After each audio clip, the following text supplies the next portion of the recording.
Have you ever wondered what it's like to give birth in a foreign country? Or how different the experience can be from your first to your second child? In this episode of the Golden Hour Birth Podcast, we sit down with Maureen, a French actress, writer, and producer living in Brooklyn, New York. Maureen shares her unique perspective on pregnancy, birth, and postpartum as an expat navigating the challenges and joys of motherhood. From working as a server up until her last day of pregnancy, to documenting her journey through a series of humorous videos, Maureen's story is both relatable and inspiring.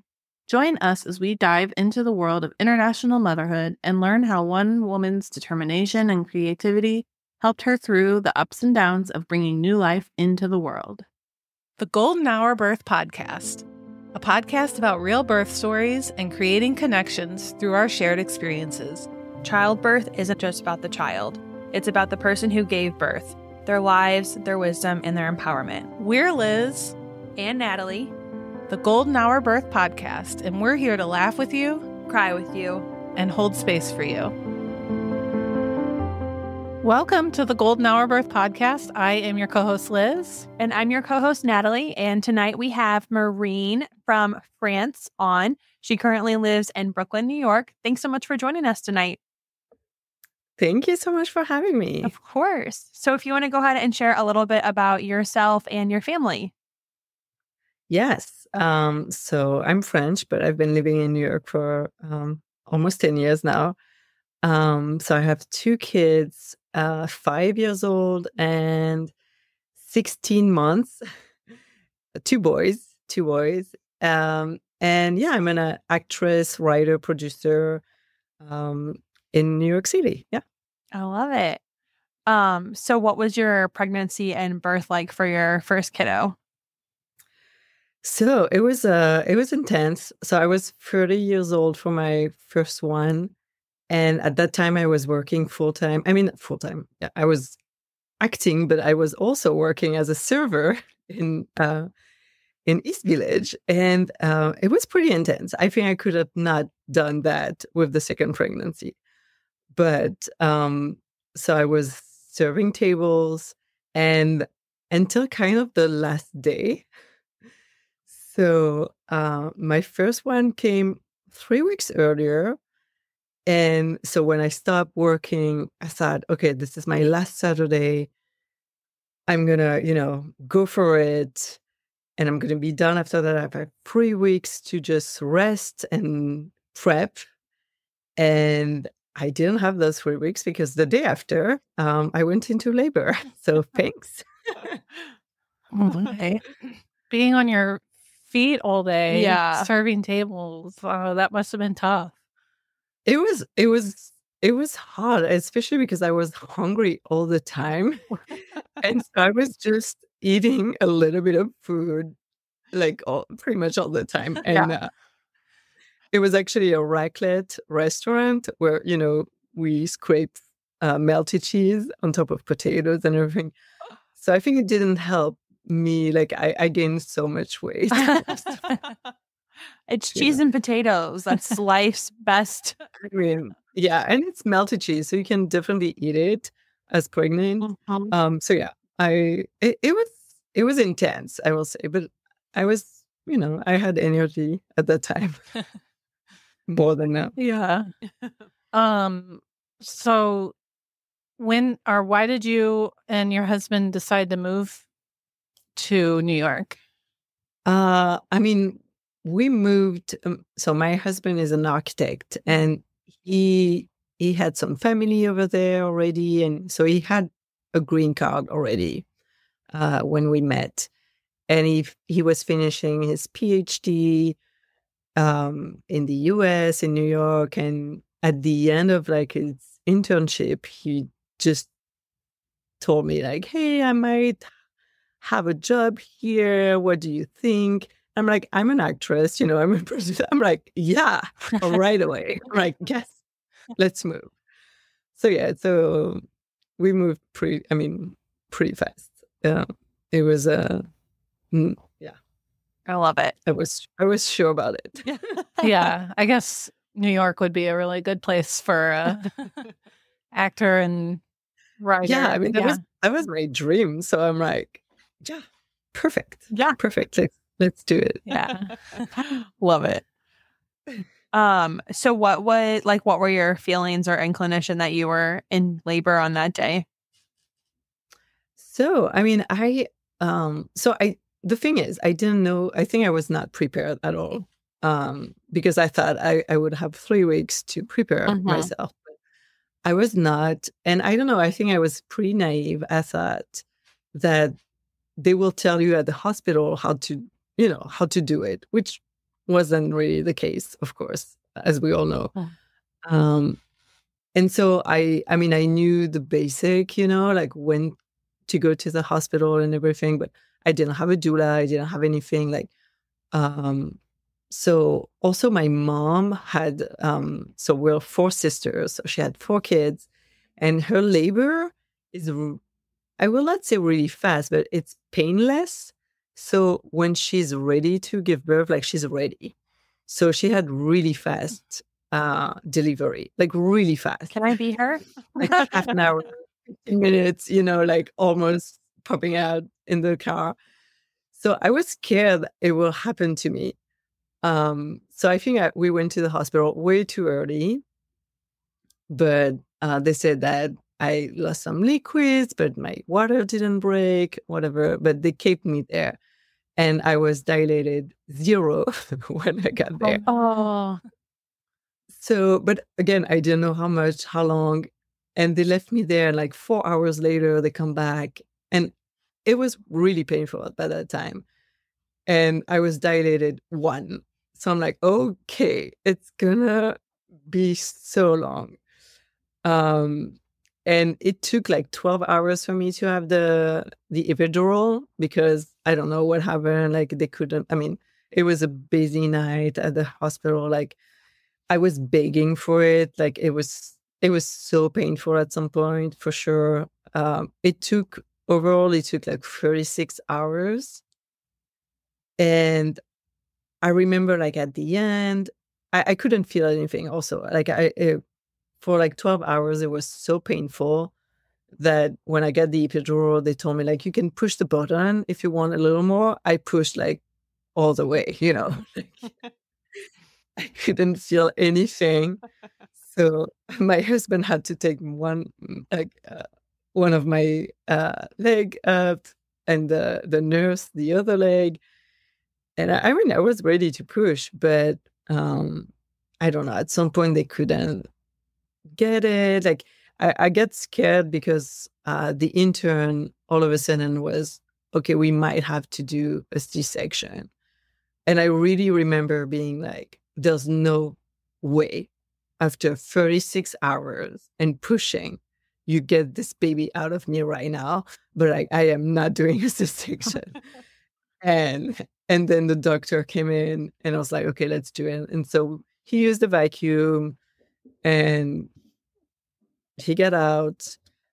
And yeah, that was it. Like, I think I mean, definitely got stitches, definitely open, but I couldn't feel anything. So, I wasn't too worried at the moment. But it was rough.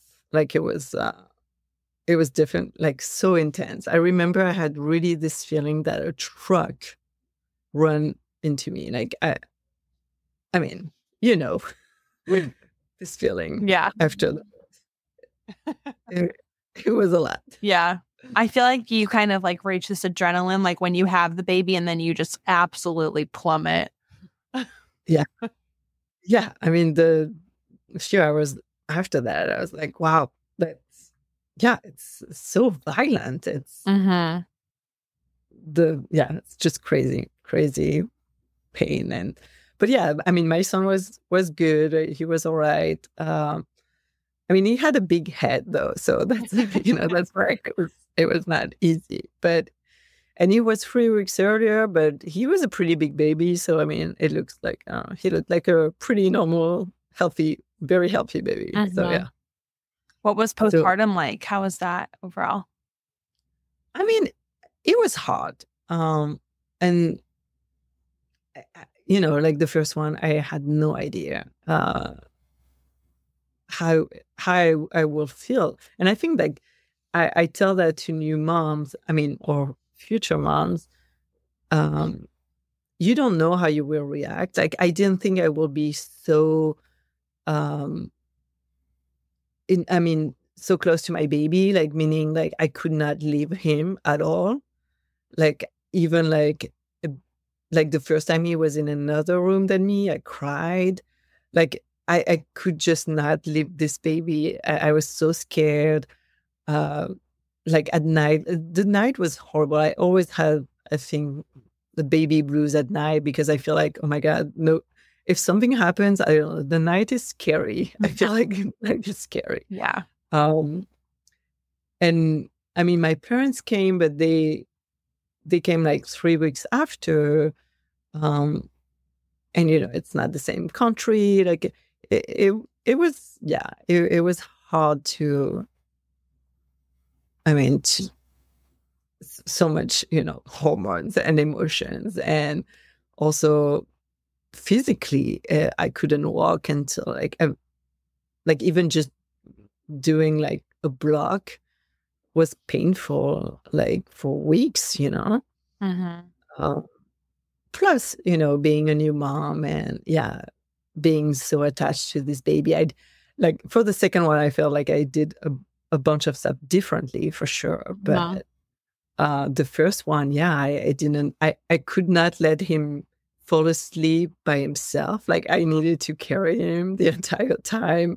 I couldn't, for me, like I couldn't not put him in his bed awake.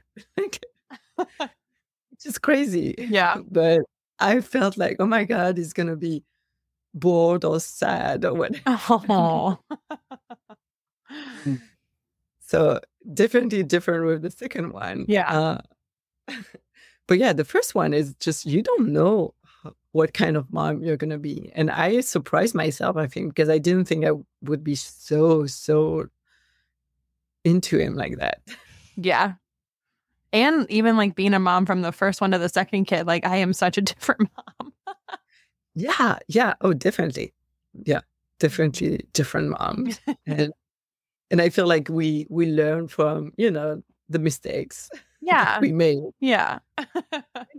And more confident also, because everything is so new. And I think I'm definitely not the only one, but you're scared he's not breathing at night, or like I was checking his breathing like all the time. I still do, to be honest. Like every time I go back to the room and I just like hear, okay, they're breathing, it's fine. But you're all, I'm always scared something's going to happen to them. Mm-hmm. Which is funny because my husband, his fear is something is going to happen to him and we'll be alone. Mm. And I'm like, okay, that's interesting. But no, I'm scared that something happens to them, not to me. Yeah. Mm. Yeah. I definitely feel that. Like my husband always wants to like be like his best self for us. And I think he has like those kind of similar fears. Like, of course, like, yes, he's worried something's going to happen to them. But I think his first fear is like something's going to happen to him that would leave us in a bad place or something. Yeah. It's a different kind of, mindset. It's like the mentality, like we're just different species almost. Yeah. No, definitely. So how did your first prepare you to your second? Like how was that different? Well, so I felt like for the second one, so first of all, I think, pregnancy, there's like some funny aspect to it. Like definitely it sucks. You gain a lot of weight. There's a lot of, but I had a pretty okay pregnancy besides getting a lot of weight and having like, I had such a bad blood circulation. So my legs were so swollen. My feet were so swollen, especially working. As a waitress was like, didn't help that for sure. But the second one, I had this idea that I wanted to film the pregnancy. Film like a little bit of videos. And so I called the director I work with, and she's a woman and I love her.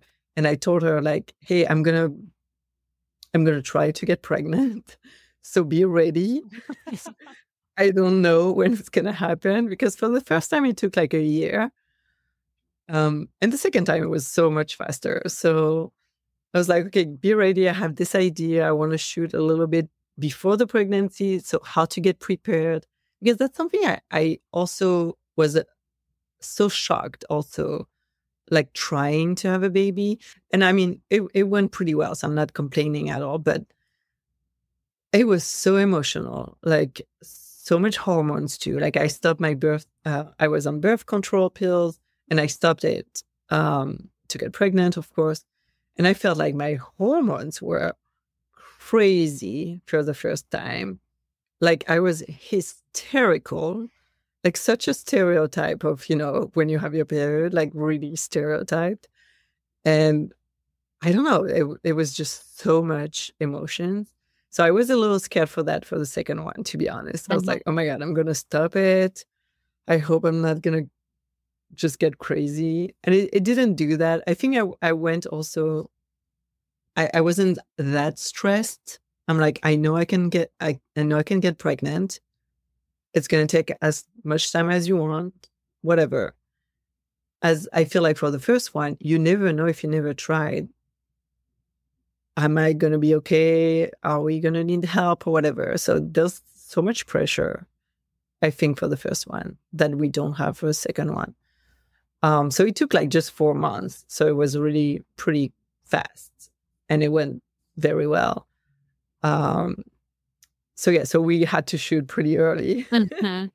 It's like, okay, let's do it. And I felt like it was cool to actually film it because I was really aware of like all the symptoms. And also like all the videos are like in a funny way, I'm it's not like very serious, but I try to talk about every aspect of it. And even the one that we don't want to talk about, like, having gas during pregnancy or, because it's so true. Yeah. It's so much gas. And I think it's funny, it's funny. to, or like vaginal discharge or, all those funny and glamorous aspects of it. The absolutely glamorous. I think of the gas, like from Miranda from Sex and the City, where she's like in a shoe store and she farts and Carrie was like, was that you? And she's like, I'm a walking whoopee cushion. But I mean, we never talk about it because it's not glamorous, but it happens. I mean, every pregnant woman that I know, like I asked and they were like, yes, I'm so Cassie. I'm like, okay. So this is a real thing, So yeah, it was just fun, recording all those moments and having fun with it. But I feel like I was working from home for the second one, so it went pretty well. I gained a lot of weight also, though I was not eating raclette cheese, but I guess that's how, my pregnancy goes. But yeah, no, but this time I really wanted to make sure I had support after, because I knew it was like very difficult. The postpartum was difficult. So this time I made sure I had a therapist in place.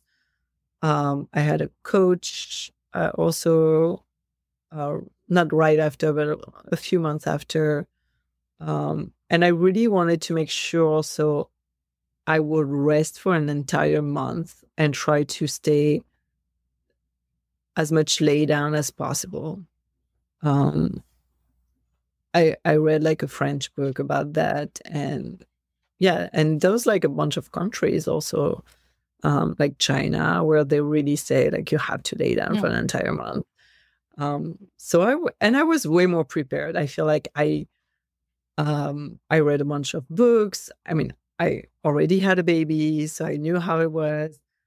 I got a doula this time because my insurance, I was able to get it for free. So I was like, what? Why not? That would be dumb to not do it. Yeah. And it was great. I didn't really have a choice of who it was, but I was not really picky. And I mean, she was a real New Yorker. Like, she had like she knew what she was doing, so it was fun. But I told her, like, okay, I want this birth to be completely different. I want to be able to move as much as possible. I don't want it to be 36 hours.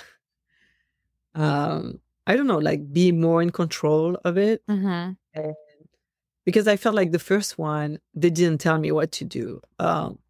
They really, I mean, especially the first few, like almost like, I think 8 hours, I was in the triage room and she was just lay down, just don't move. And I was so much in pain. And I think laying down was the worst position, of course.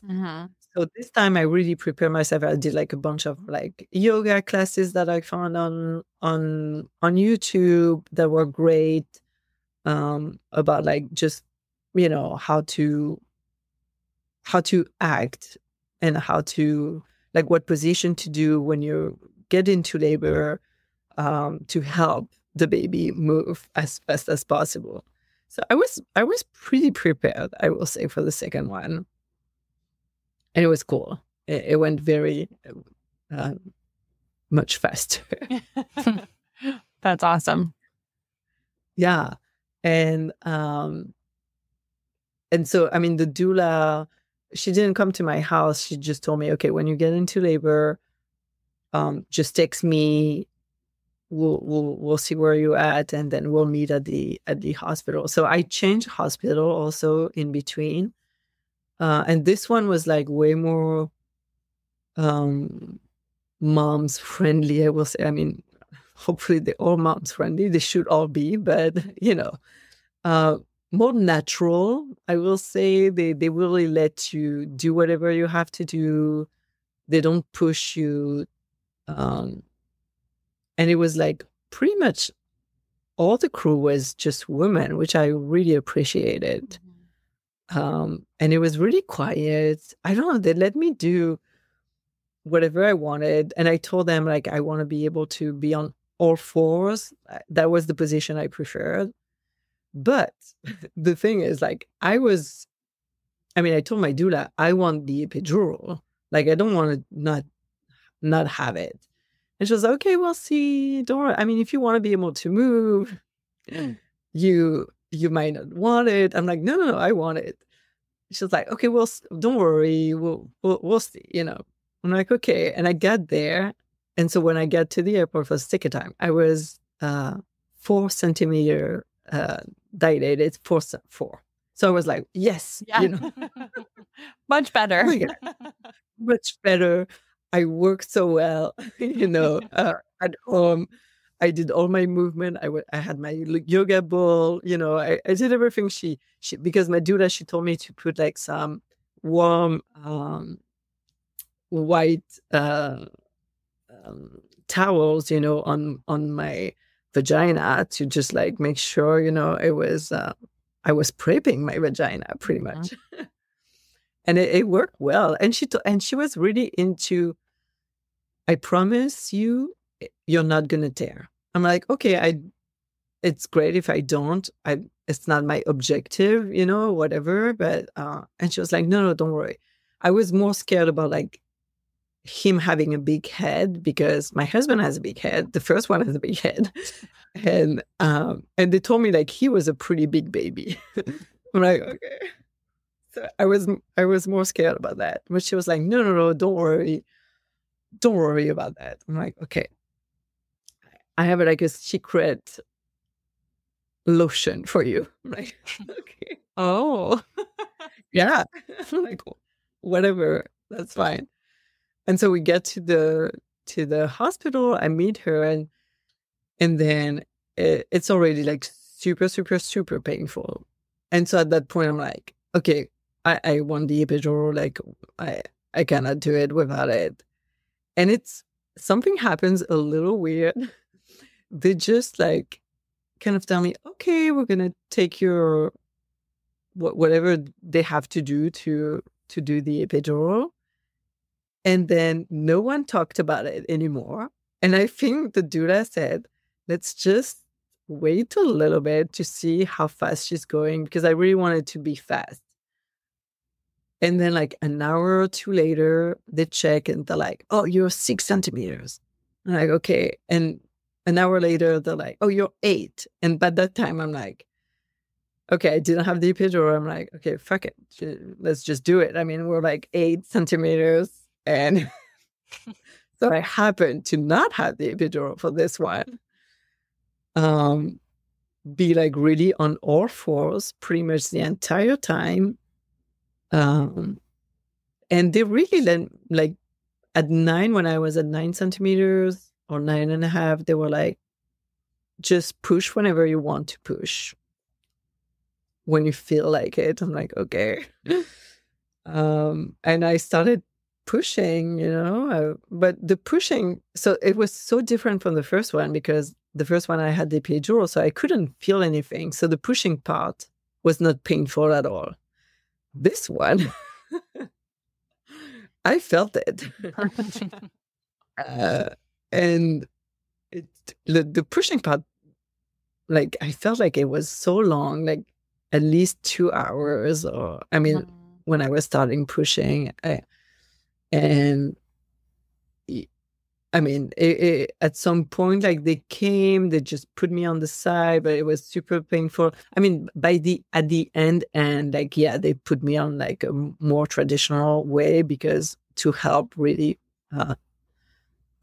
take him out. But I felt like I was able to really be on the position I wanted until almost the end. And I mean, we pushed, and yeah, if you don't have an epidural, like I had no idea what it would feel like, and it burns. The ring of fire. I feel like it really burns. Yeah, it was a lot. And at the end, I mean, when he got out, I was just so happy he was out. I was like, oh, thank you for like make it stop, So yeah, it was really painful. We kind of forget about it, and that's how nature is, for a reason. But yeah, it was really painful. Yeah, but I didn't tear at all. And she put this lotion, I don't even know when, because I have no memory of it. But she said she did, and at the end they checked and were like, nope, you're all good. And I have to say that makes such a big difference for the recovery. Like, such a big difference. Yeah. I tried to lay down as much as possible for like the next few weeks, but still, like, I wasn't as handicapped as I was for the first one, for sure. So yeah, there was like completely 2 different births, I think. Yeah. Which is great, because I feel like I experienced, I need to talk to this doula about all of her tricks up her sleeve. Yeah. I mean, the towel thing, I think that was great. She's like, yeah, you need to prepare your vagina, we need to dilate it. I'm like, okay, yeah, makes sense, It's a good idea. It's great. And she really insisted on the white towel. She said, it needs to be white. I'm like, okay, whatever you say. Maybe it's like a spiritual thing, maybe, because I was like, yeah, it's fine. I ordered a bunch of small white towels to do that. But the lotion, I'm not sure what it is. That's her secret lotion. I wonder if she sells it. I know. Maybe. That's awesome. Yeah. I don't know, like oil stuff. But yeah, it's but yeah, no, it was I mean, my husband was kind of impressed. He was like, I never seen someone suffer that much. I was like, okay. But like, you had like such a redemptive birth. You obviously, went all the way without an epidural. You didn't tear. You didn't have to have a vacuum. Like, yeah, no. And he was like he didn't even cry. He was like pretty happy and chill when he got out. But it took like 7 hours at the hospital though. So it was like 7 very painful hours. I have to say, like very, very painful. But I mean, we did it. I did it, you know.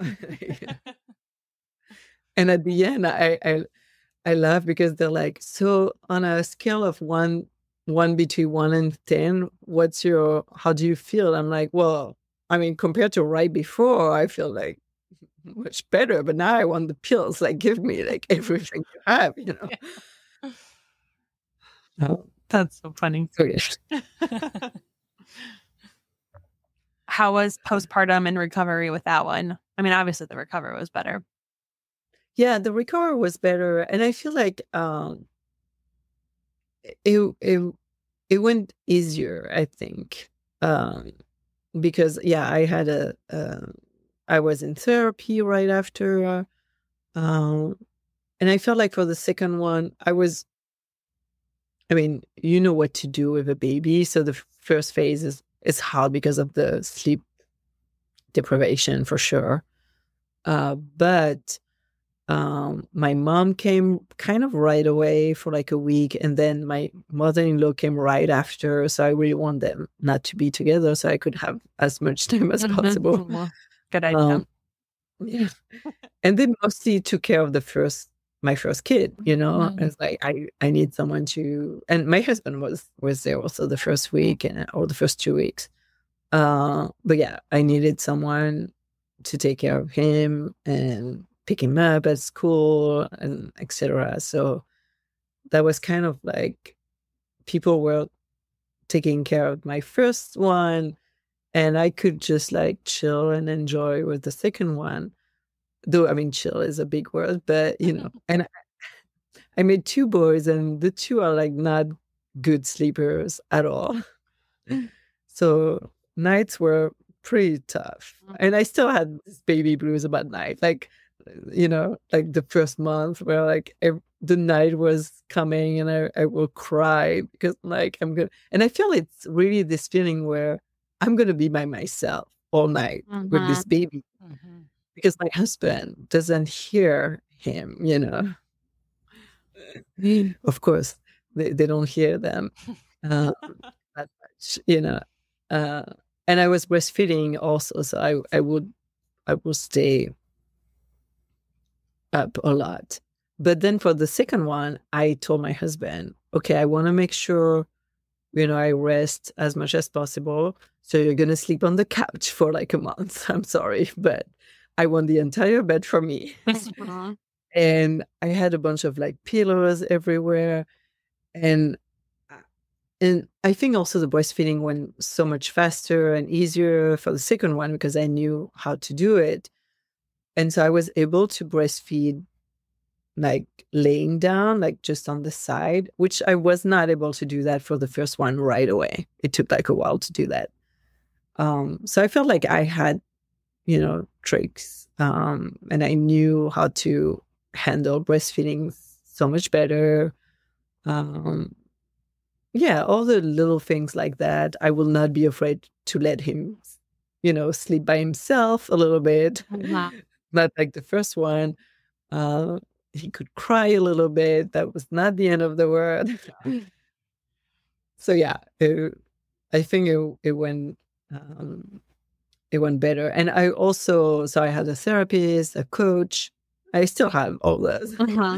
Like he's just 16 months. I'm still like in the postpartum, you know. Yeah. And I had also like a coaching program to lose weight. And I love that because it's a woman who's specialized also in like for moms, so pregnant or postpartum. And it's great. It's on an app, and I could do like the short workouts every day, and they send you like 4 options for breakfast, lunch, and dinner, and every 2 weeks it changes. And so it helped me lose some weight, and it helped me just like, you know, I didn't have to think about like what I needed to eat. Yeah. Because you can tell, I mean, she specialized in that. So I told her like I was breastfeeding. So it was like the good amount of calorie, nutritious, meals for that. What's the app called? I mean, the app, it's just an app that she uses like Linus, but I can let you know her name. I need to find out because she's pretty great, and I think it's pretty affordable. It's Katy Bread. I'm not sure I pronounce her name right, but she's on Instagram. Method by Katy Bread. Okay, send me her profile. I will send you a look at it. And she's really good. She's great, and that helped me a lot. So yeah, I think I had a bunch of stuff in place for the second one. Yeah, that helped. Were you also still like documenting all of this in your videos? So I did the first month. So I took a break for like a good month. And then because I was experiencing that, I told my director, yeah, we need to film like some more episodes. So let's film fast before it's too big, because and before, also like I'm a mess. Let's show that right now. Like the postpartum, right? The good postpartum. So I think we filmed like almost 20 episodes actually after the birth. And it's like 30 seconds episode, but we filmed we filmed a couple of times after that. And so we have like the real, the postpartum, like the first postpartum poop, like again, that you don't think about it too much until you experience it. And then it's like, oh my God, how am I going to do that? Yeah. I mean, I know it terrified me personally. So same. How far did you into your pregnancy? Did you film, like document everything? Yeah. So we stopped like the last episode. So the last episode is like me going into labor. I mean, it was fake, of course. But I think it was like a week before I actually gave birth. So we went until like pretty much the end. And I was like saying like, let's do this. And we have a deadline, like any time after that I can be delivering. So that's a good exercise though, because you have to do it. You don't have choice. But yeah. So how many episodes did you film before for pregnancy? So before the pregnancy, I think it's like, I don't know, like 12 episodes, something like that. Okay. But though I think so every time we film like an entire day, we filmed for an entire day, and it was like 7 episodes total. Every time like it was like 7 episodes per day. And so we filmed the first round, and then for the second round, I was not supposed to be pregnant yet, but I was. So same, I was like, okay, it's just the beginning, but let's hurry up, because I'm before it shows. And after like we did like kind of like once a month or once every 2 months, so we can really see the progression of the pregnancy until like the end. And I love that. It was like so perfectly thought out with like each kind of stepping stone. Yeah. And because I was living it, it was great to, I'm like, oh, okay, I forgot about that, or forgot about it. So it was great because I had the first pregnancy I knew what it was about. And then the reminder of the actual pregnancy. And then my director had a baby also, in between, so she she also had her own experience. So it was kind of a mix of all of that. But I tried for all the episodes to have pretty much everything I experienced, except maybe one or two, but it was really my experience of it. Yeah. So where can people find you on Instagram? On Instagram, just Marine.Assayante, Assaiante. Awesome. And we can link those in our show notes. Yeah. I mean, I put it on all social media, but I feel like Instagram is the best. Yeah. And then I was looking on your show. Is it only on YouTube? So it's on YouTube, on like the mom to be. Yeah, no, it's on Instagram, YouTube, Facebook. Oh, okay. Pretty much everything. But so it's a voiceover. So I did like the voiceover in English, and we did it also in French. Okay. So we have two versions.